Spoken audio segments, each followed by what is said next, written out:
Alright, guys, so we got our next issue of Batman One Bad Day.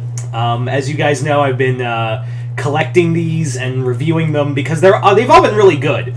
Well, they've all, so far of these, there's really been only, there's been a really good one, a mediocre one, and a very good one, and now we have a very, very good one. Yeah, I know I said Penguin was my favorite of the three, but so far, but yeah, this one just got dethroned. And we still have 4 more of these issues to do. We still have Catwoman, that's December, then Bane, then Clayface, and then we finally end with Ra's al Ghul. So there's still 4 more in the running. But for now, let's talk about Batman One Bad Day, Mr. Freeze. So this is a interesting story. This is done by Jerry Duggan with artwork by Matteo Scaleria. Hope I'm saying that last name right. And colors by Dave Stewart. So right off the bat, this issue literally feels like a episode of the Batman animated series. This straight up feels like an episode of the animated series. And I say that not just because we had tragically lost Kevin Conroy last week. I say that because of just the themes and the tones and how it plays out is very much like a Batman animated series episode. I know we all say, when we read the comics, we hear Kevin Conroy's voice. Here, I can definitely hear it in the dialogue. So let's talk about the story for this issue. The story is that this is set in the very early days of Batman and Robin. This is Dick Grayson Robin. So yeah, this is when Dick Grayson was still new at the game, and Batman is we're on year 3. We are on year 3 of Batman here, and Mr. Freeze has been captured, and this time around, however, they want to give him Nora and find a way to treat her so she can be saved. However, that goes about as well as you think. Now, the story also deals a lot of Freeze's past and his tribulations with Nora, and kind of shows that there was a lot more going on with Nora and Victor than we knew. That Victor kind of got wrapped up in his work, and Nora was trying to move on with life, even as she was dying. She knew that she was dying, but Victor refused to accept facts. That's been Victor's whole thing.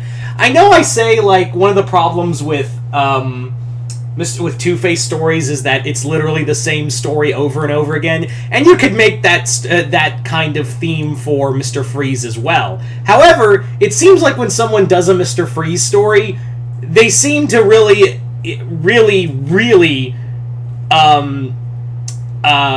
make it interesting. That's the thing, is that there haven't been a lot of interesting Two-Face stories because they're all the same and they all feel the same.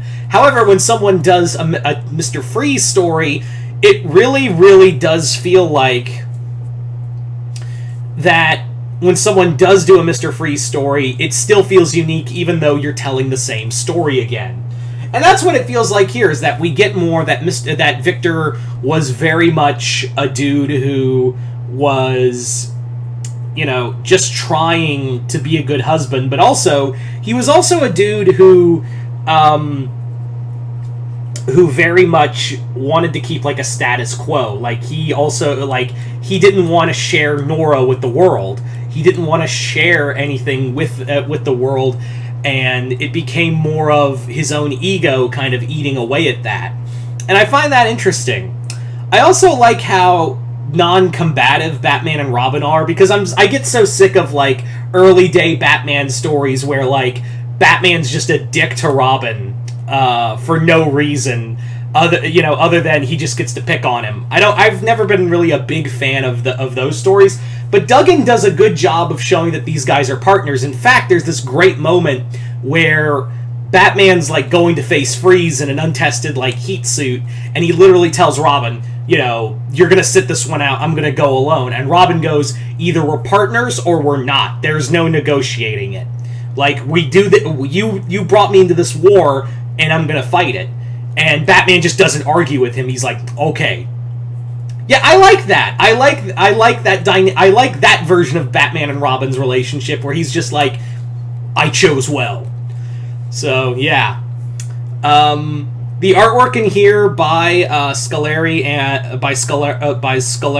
and Stewart is awesome. It very much, and I know Dave Stewart did work on American Vampire and a few other things, and Batman White Knight. But yeah, it really does have that aesthetic of Batman White Knight with the heavy inks and whatnot and the heavy colors. It's very nice. It's very nice. And it's a nice Christmas story, too. I like that this is a cute little Christmas story along the way.